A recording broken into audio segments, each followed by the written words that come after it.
happening, guys? This is Bharat Nagpal for iGyaan. And today we're going to be talking about the new Gionee Elife E7, which has recently been launched in the Indian market and is going to be available in the coming days. So let's talk about how this phone fares in the already massive list of smartphones and flagships.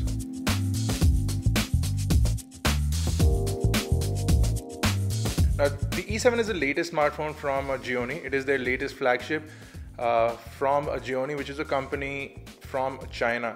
Now, it is built around the success that the company got from the E3, the E5 and the E6 in the Indian market as well as overseas. Now, essentially, Gionee was an OEM manufacturer. They built smartphones for companies all around the world, including companies in India like Micromax, Lava, Zolo, etc. However, they stopped doing that last year and they decided to build their own smartphones. And the E series or the Elife series is sort of a representation of that. Now, the E7 is also expected to do really well for the company, or the company hopes that it will do really well. And they packed in a bunch of features into this device, and they have sort of priced it really at a very marginally good range. So it's not overpriced. However, it's not a very cheap phone as well. It seems somewhere in the middle range, which fits in the best possible pricing or slightly higher than that. Now, speaking of pricing, there are two variants of the smartphone available. The 16GB with 2GB of RAM is available for around 26,199 rupees, whereas the 32GB variant is available for 29,300 odd rupees. The 32GB variant does also come with 3 gigs of RAM, which is sort of a strange proposition because just by adding 3,000 bucks, not only do you get double storage, but you also get a gig of RAM extra, automatically making the 29,000 rupee variant my preferred choice and my recommendation when you consider buying, or if you consider buying this smartphone. Now, to help you consider whether or not to buy the smartphone, we will conclude this review. So I'm going to take the next 10 to 15 minutes to explain to you what I like and dislike about this smartphone and whether or not it's worth your money. So let's go ahead and begin with build quality and design.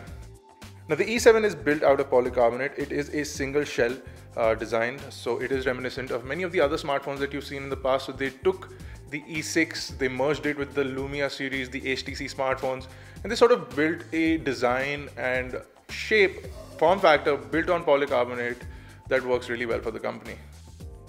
On the front, you do have Gorilla Glass 3 and you do have aluminum or metal buttons that are really tactile, really responsive, and should last a really long time as well. The phone does have solid construction, a curved back that sits comfortably in your hand, and the camera on the back is sort of raised, and it's the only thing that creates a question when the phone is sort of laid down on the table. The camera lens hits it first, so it is really prone to scratches. The camera lens is really prone to scratching. However, there is a sapphire crystal glass on there. We didn't see any damage as of now. We've been using it for roughly about a month, so we are pretty happy with it. The phone also has a heavy bottom design, so every time it does fall, it sort of lands on its back if it falls from a considerable height. Now, design-wise, like I said earlier, it is reminiscent of the Lumia phones or HTC phones in terms of design. The centralized camera position that is slightly raised is an HTC design. The overall polycarbonate rounded off sort of back edges, a Lumia design. The front, however, is slightly squarish and it does sort of pinch into the hand. If you hold it or grip the phone really tight, it might start to hurt your fingers. Considering it's a slightly larger phone, a lot of people may not like the shape and size of the device. So it's a user-to-user opinion. Initially, when I saw the phone, I didn't really like the shape and the overall construction of the phone. However, I did warm up to it a little bit, but honestly, it's not the best looking phone in the market. That has to be said. So there you go, straight there and blunt. It's not the best looking phone in the market, but you can move around that, especially considering the kind of build quality it has. So once you start to hold on to the phone, use it for a little bit, you start to sort of warm up to the overall look and finish of the device. Now, initially when we saw the phone, when it launched in China, it was available in a bunch of colors, 6-7 colors, out of which some were really shiny, shimmery, and the pink color that we do have as a review sample also is really shimmery and glossy, and it may not actually be liked by a lot of people.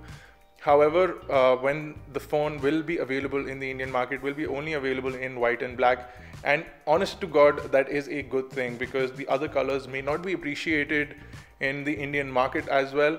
And if you do end up buying them, it will be really difficult to use the device without being judged on a daily basis, especially considering that we live in India and everyone is so super judgmental. Now, the spec-wise, E7 can give a lot of companies a run for their money. On the inside, you do have the Qualcomm Snapdragon 800, which is a quad-core chipset. 8974 is the exact model number. It runs on 4 cores, like I said earlier, 2.2 gigahertz on those. Impressive in terms of the performance standpoint. You also get the Adreno 330 GPU. On the 16 gigabyte variant, you get 2 gigs of RAM, and on the 32 gigabyte variant, you get 3 gigs of RAM. So in both those scenarios, it works out really well. Now, the camera, one of the biggest selling points of this smartphone, the reason why the company sort of reimagines itself, is a 16 megapixel camera. Now, a first of a kind sensor with a 1.4 micron pixel size on a 16 megapixel sensor, which is pretty impressive if you ask us in terms of numbers, and the company also feels the same way.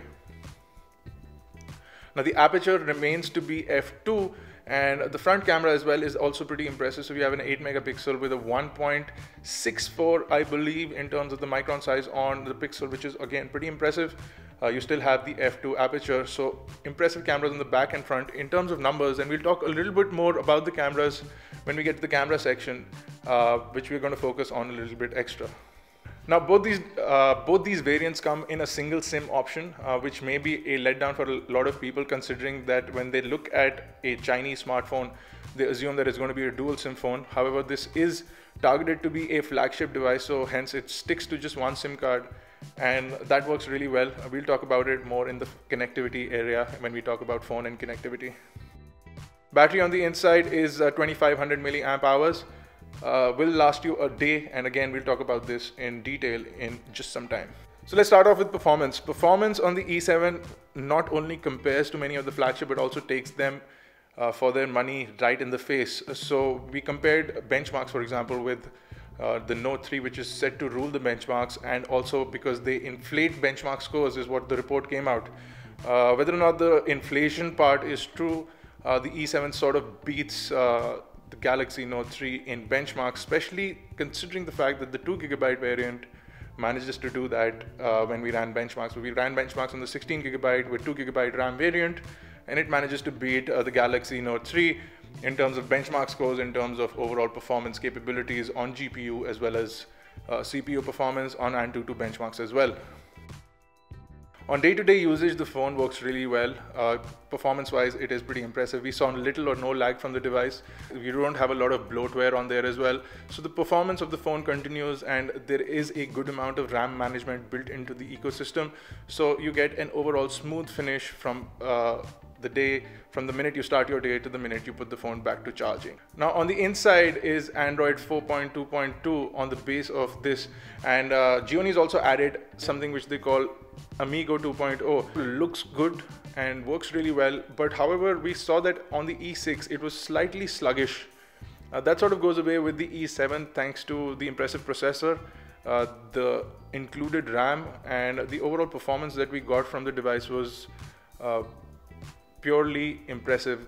Amigo has been sort of cut down for the Indian market. It's not the same as you would see in the Chinese market, where you get voice control, navigation, and a sort of personal assistant interface which reminds you of things that you need to do.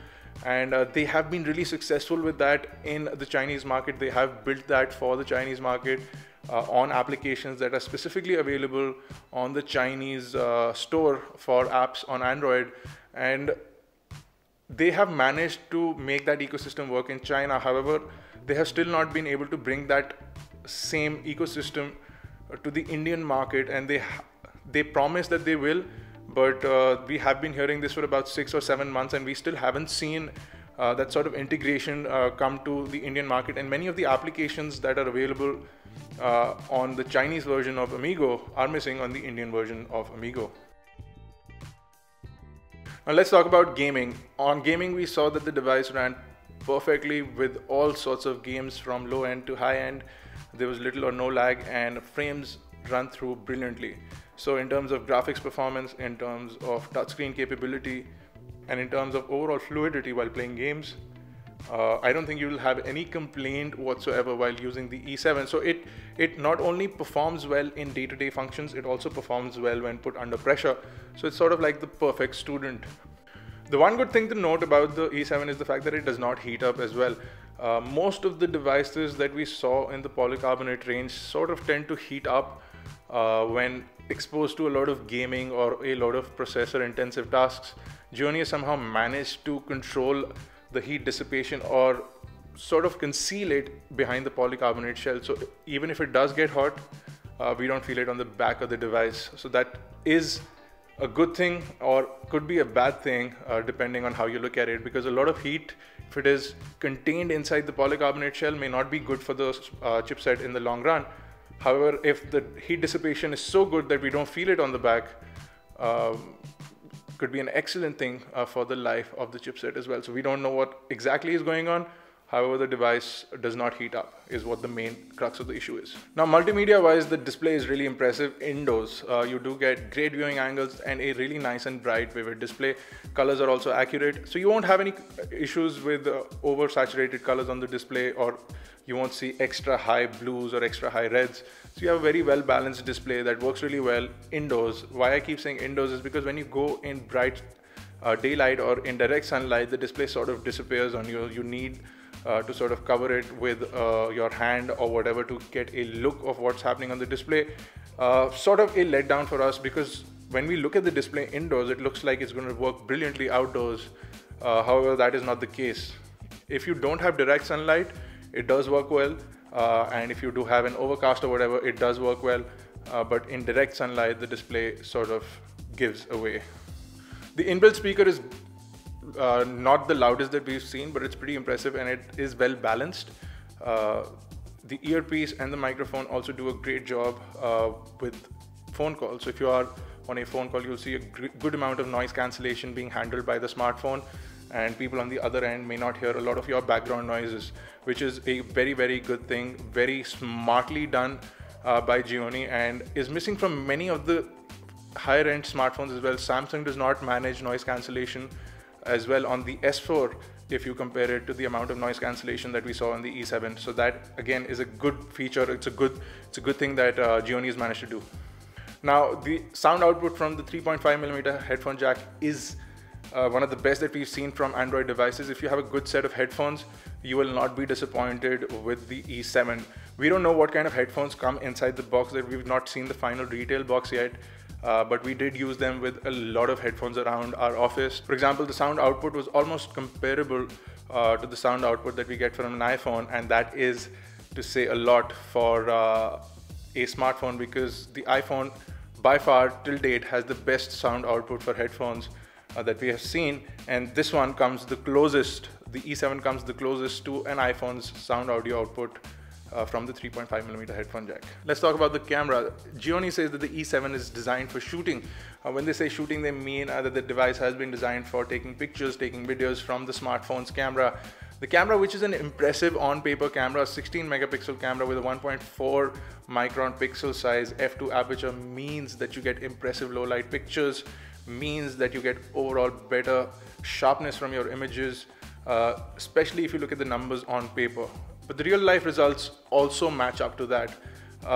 When taking pictures, you will notice that the camera does an overly superb job of sharpening images. The inbuilt image processing system has also been designed in a very subtle fashion, so it does not over sharpen the images, so it leaves it in a sort of raw format where you can edit it later on for a better result from your image if you choose to do that. You also have a software or an application that has been added to the device, which is called the Charm camera. So that does the processing on the smartphone itself. So in case you don't want to end up with post-processing, you can just edit everything on the camera as well. The Charm camera also has some gimmicky and nifty features for people who would like to use those. So you have something called beauty face and makeup face, which does makeup on people's faces automatically, something that you can use for fun pictures. You also have frames and effects and filters and all those kind of things if you want to add those to your images. However, the traditional camera app from the Gionee Elife series that we've seen in the past has been removed for a very simple and plain sort of image capture capability application that does one thing, and it does that one thing really good, is capture images. Tap to focus works really well on the E7, and close-up shots, especially macro shots, come out in detail that you wouldn't expect from a smartphone's camera. Images are not oversaturated or overexposed or underexposed for the most part, and indoor images come out exceptionally well. Now, video quality is good at 1080p at 30 frames per second. However, we could have seen something like a slow-mo video that we saw on the iPhone. Considering that we have a lot of processing power and an impressive camera sensor, Gionee could have added this feature into the camera itself, or they could, in theory, give it over an OTA update. Whether or not they do that, video quality seems like it could have been much better, and the fact that the device misses out on image stabilization, one of the most important things for video, we feel that it may not be the best camera for handheld video. However, if you do have it on a tripod or a mount or on something stationary, video quality is pretty impressive. Now, the most commonly asked question is whether or not the E7 is good in comparison to the Nexus, and here is where we see it fail and where we see it win against the Nexus 5. So as far as pricing is concerned and in terms of specifications, the 32GB version of the E7 beats the Nexus 5 on paper in all regards. So you get better storage in terms of with respect to price. You get more storage on the E7. You also get more RAM with 3 gigs in there. You also get a larger display with a 1080p resolution. You also get a larger camera on the back as well as on the front.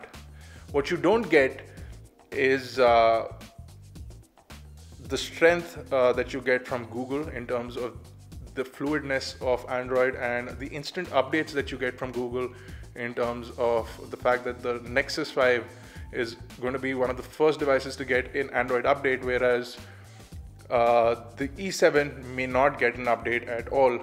So those are the things that you may want to factor in. Gionee has not commented on the fact that whether or not they will update their smartphones to KitKat.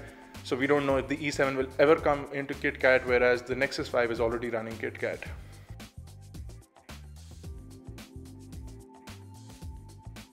The E7 also does a fair better job of taking pictures when compared to the Nexus 5. However, the Nexus 5 does seem a lot more fluid in terms of the UI and the usability of the device. If we talk about battery life, the E7 works really well on a mere 2500 milliamps of battery. When I heard the fact that this device will only have 2500 milliamps of battery, I was sort of taken aback, considering the fact that it has a large screen, a pretty powerful processor and GPU in there, and a large sensor camera. I would have expected the company to push in at least for a 3500 milliamp battery, but thanks to the RAM management and the background application management, I feel that the battery does fair enough for the smartphone, and you do get a day's use if you understand what the device works like. The battery life is slightly lower than expected, and you might want to carry a charger if you end up buying this phone and use it a lot. All in all, to be honest, we don't know if the E7 is a perfect smartphone. In fact, it's pretty far from being the perfect smartphone, but what it is a impressive attempt from a new company to bring in one of the best smartphones in the market at one of the best prices that we've seen in the Indian market itself. So for 26,000 rupees, the 16GB variant is possibly the cheapest Android phone based on the Qualcomm Snapdragon chipset, with a full HD display and an impressive 16 megapixel camera that actually works really well. What you do sort of take back from this is the fact that it could have been better and it could have been smarter, and it possibly will be when the company comes out with the next version of the smartphone in the coming months.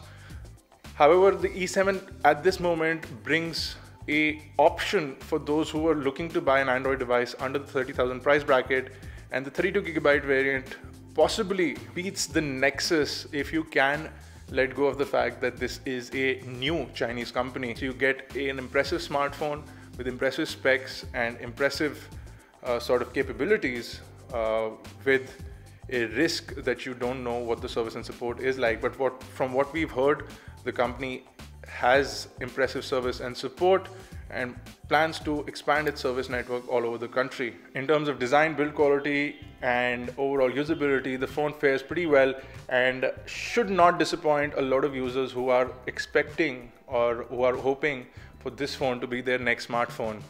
What do you feel about the Gionee Elife E7? Do let us know in the comment section below, and do let us know your feedback. In case you have any, you can read the full detailed review on iGyaan.in. You can also catch us on Facebook, Twitter, Google+. Make sure you subscribe to us on YouTube, youtube.com/iGyaan, youtube.com/iGyaanTV. iGyaan Network is being heard now. Well, let's see you in the next one.